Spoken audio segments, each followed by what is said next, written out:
De nombreux événements ont confirmé que nous sommes dans les temps de la fin. Nous pouvons déjà le constater avec la faim croissante, les changements climatiques devenant plus fréquents, et aussi avec les humains s'éloignant de plus en plus de Dieu. Et c'est précisément à ce sujet que Jésus a parlé dans le chapitre 24 de Matthieu. Voyez ce qu'il a dit. « Une nation s'élèvera contre une nation, et un royaume contre un royaume, et il y aura, en divers lieux, des famines et des tremblements de terre. Tout cela ne sera que le commencement des douleurs. Alors, on vous livrera au tourment, et l'on vous fera mourir, et vous serez haïs de toutes les nations à cause de mon nom. Alors aussi plusieurs succomberont, et ils se trahiront, se haïront les uns les autres. Plusieurs faux prophètes s'élèveront, et ils séduiront beaucoup de gens. Et parce que l'iniquité se sera accrue, la charité du plus grand nombre se refroidira.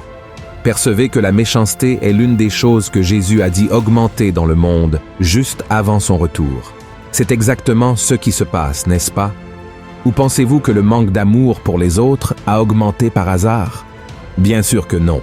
Et celui qui le confirme pour nous est l'apôtre Paul. Lisons ce qu'il a écrit dans sa deuxième lettre à Timothée.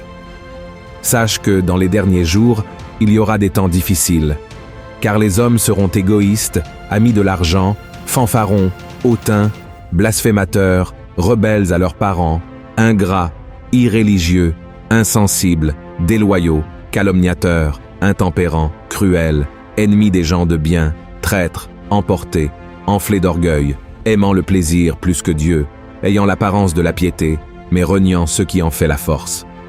Éloigne-toi de ces hommes-là. Nous vivons dans les derniers jours et c'est exactement ce que je veux vous prouver dans la vidéo d'aujourd'hui en vous montrant les 7 péchés qui dominent le monde avant le retour de Jésus. Ainsi, vous pouvez être vigilants et ne pas les pratiquer, d'accord? Mais avant de commencer, je vous demande de vous abonner à ma chaîne. Cliquez simplement sur le bouton sous la vidéo, abonnez-vous et une cloche apparaîtra à côté. Cliquez sur cette cloche pour être informé chaque fois que je publie une nouvelle vidéo, d'accord? Alors, commençons. Le premier péché est l'égoïsme. Le premier péché souligné par l'apôtre Paul dans la deuxième épître à Timothée est l'égoïsme. Et si nous l'analysons de près, il se produit déjà avec une grande force. Un simple coup d'œil sur les médias sociaux suffit pour voir que les êtres humains sont centrés sur eux-mêmes, exhibant ce qu'ils ont accompli, sans se soucier des autres ni des choses de Dieu. L'égoïsme est l'une des pires maladies spirituelles de ce siècle, car il tue l'essence de l'homme et l'éloigne du Seigneur.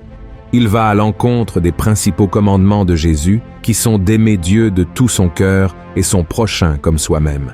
Malheureusement, l'égoïsme prend le dessus dans le monde, mais nous, en tant que chrétiens, ne pouvons pas nous conformer à cela. Nous devons suivre les traces du Christ, qui est venu pour servir et donner sa vie pour les autres. Êtes-vous prêts à renoncer à vos désirs pour faire la volonté du Seigneur? Réfléchissez-y. Le deuxième péché est l'avarice. Le deuxième péché que l'apôtre Paul mentionne dans sa lettre est l'avarice, qui n'est rien d'autre que l'amour de l'argent. Et à un autre moment, l'apôtre Paul a dit « Car l'amour de l'argent est une racine de tous les maux, et quelques-uns, en étant possédés, se sont égarés loin de la foi et se sont jetés eux-mêmes dans bien des tourments. » Avez-vous déjà pris le temps de réfléchir à la quantité de crimes commis dans le monde chaque jour à cause de l'argent? Il y a des fraudes, des vols, des homicides, des guerres. Des familles sont détruites et des rêves sont interrompus à cause de l'amour de l'argent. Mais vous voyez, le problème n'est pas l'argent en soi. En fait, c'est un don de Dieu dans nos vies afin que nous puissions subvenir à nos besoins et aider ceux dans le besoin. Le problème réside dans l'attachement aux biens matériels. Et ce verset que nous venons de lire dit que beaucoup, parce qu'ils aimèrent l'argent, ont été tourmentés par beaucoup de souffrances. Et c'est exactement ce qui se passe de nos jours. De nombreuses personnes riches, ayant beaucoup de moyens financiers, ont sombré dans la dépression, ont connu l'anxiété et des attaques de panique, tout cela à cause du désir d'avoir toujours plus. Alors, mon cher frère et ma chère sœur, soyez très prudents, car ceux qui placent l'argent en première position cessent de chercher Dieu et s'éloignent complètement de la foi. Le troisième péché est l'immoralité. Le manque de sainteté est un péché qui a dominé le monde entier en ces derniers jours avant le retour de Jésus. Et nous n'avons même pas besoin d'en parler beaucoup, n'est-ce pas? Juste un regard à la télévision ou sur les réseaux sociaux montrent des scènes pleines de sensualité et de sexualité. Aujourd'hui, il existe des applications qui rémunèrent les gens pour des photos et des vidéos sensuelles. Et dans le désir de gagner plus, hommes et femmes exposent leur corps à des étrangers, sans aucune préoccupation. Sans parler des sites web destinés à ceux qui veulent commettre l'adultère. Et vous savez ce qu'il y a de pire? Tout cela est considéré comme super normal, mais l'immoralité est une offense à Dieu, car le Seigneur est saint. Voyons ce que dit la Bible. Fuyez l'impudicité. Quelque autre péché qu'un homme commette, ce péché est hors du corps. Mais celui qui se livre à l'impudicité pêche contre son propre corps. Ne savez-vous pas que votre corps est le temple du Saint-Esprit qui est en vous, que vous avez reçu de Dieu, et que vous ne vous appartenez point à vous-même, car vous avez été rachetés à un grand prix. Glorifiez donc Dieu dans votre corps et dans votre esprit, qui appartiennent à Dieu. Frères, si nous voulons vivre avec le Christ et régner avec lui pour toujours, nous devons nous repentir de nos péchés et chercher une vie de sainteté. Par conséquent, fuyez l'immoralité et vivez pour la gloire de Dieu. Le 4e péché est le blasphème. C'est le péché le plus grave qu'une personne puisse commettre. Malheureusement, nous le voyons se produire tout le temps, dans les feuilletons, les films, les séries, la musique et aussi sur Internet. Voyez ce que Jésus a dit. C'est pourquoi je vous dis, tout péché et tout blasphème sera pardonné aux hommes, mais le blasphème contre l'Esprit ne sera point pardonné. Quiconque parlera contre le Fils de l'homme, il lui sera pardonné. Mais quiconque parlera contre le Saint-Esprit, il ne lui sera pardonné, ni dans ce siècle, ni dans le siècle à venir. Blasphémer, c'est parler mal, maudire, offenser, inventer des mensonges. Et nous savons que les pharisiens faisaient cela tout le temps contre Jésus. Mais le Christ lui-même a dit que même cela pouvait être pardonné. Le grand danger était de blasphémer contre le Saint-Esprit. Vous savez pourquoi? Parce que le rôle du Saint-Esprit est de convaincre l'homme du péché et de le conduire à la repentance. Et pour être sauvé, une personne doit se repentir de ses péchés. Celui qui blasphème contre le Saint-Esprit ignore le seul qui peut le convaincre d'abandonner le péché et de recevoir le pardon. Et peut-être que vous vous demandez, ai-je déjà blasphémé contre le Saint-Esprit? Mon frère, si vous êtes repentant, alors vous n'avez pas blasphémé contre le Saint-Esprit. Celui qui blasphème contre le Saint-Esprit ne se sent pas mal ou coupable et n'a pas l'intention de changer sa vie. Jésus a clairement indiqué qu'il ne rejette jamais ceux qui viennent à lui. Confessez votre péché et vous recevrez le pardon. Amen. Le 5e péché est la complaisance. Qui n'aime pas être dans sa zone de confort, n'est-ce pas? Nous aimons que les choses restent telles qu'elles sont et c'est tout. Et l'un des principaux signes que nous sommes complaisants est lorsque nous ne prenons pas de décision ou n'assumons pas de responsabilité qui pourrait nous causer quelque inconfort. Mais pourquoi cela serait-il un péché? Parce qu'il est impossible pour vous de répondre à l'appel de Dieu et de transmettre sa parole aux gens sans sortir de votre zone de confort. L'apôtre Paul a dit que l'Évangile est la puissance de Dieu pour le salut. En d'autres termes, il est capable de transformer la vie des gens et de restaurer les familles. Mais lorsque vous êtes complaisant, au lieu de ressentir le désir de partager l'amour de Dieu, vous vous contentez simplement d'aller à l'église et de penser que vous avez accompli votre rôle de chrétien. Et en ces derniers temps, les distractions et les divertissements augmentent beaucoup.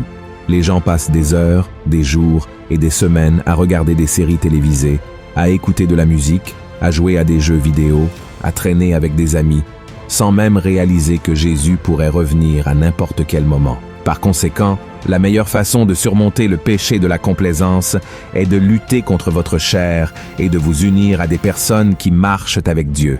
Amen. Voyez ce que dit la Bible. Celui donc qui sait faire ce qui est bien et qui ne le fait pas commet un péché. Le 6e péché est l'arrogance. L'arrogance survient lorsqu'une personne pense être meilleure que les autres et n'a aucun intérêt à écouter d'autres opinions. Parce qu'elle pense toujours avoir raison, sa vanité est plus grande que tout, y compris son amour pour Dieu. Et c'est un autre péché qui a dominé le monde, n'est-ce pas? Prenez un moment et réfléchissez. Combien de personnes connaissez-vous qui se considèrent plus intelligentes, plus rusées, voire plus spirituelles que les autres? Ils ignorent que l'arrogance ne mène qu'à la destruction et à la séparation de Dieu. Car la Bible dit que Dieu s'oppose aux orgueilleux, mais accorde sa grâce aux humbles. Par conséquent, frères et sœurs, nous ne devrions jamais être arrogants, car Jésus est sur le point de revenir, et seuls ceux qui ont l'humilité de reconnaître qu'ils ne sont rien sans sa grâce et sa miséricorde seront sauvés. Car Christ ne sauve que ceux qui se repentent de leurs péchés et croient en lui comme le seul sauveur. Amen. Le 7e péché est l'ingratitude. La Bible dit que l'homme a un cœur trompeur et corrompu par nature, et l'ingratitude en est une conséquence. C'est simplement un manque de reconnaissance envers ceux qui vous ont fait du bien. Soyez honnêtes, combien de fois avez-vous remercié Dieu pour quelque chose aujourd'hui?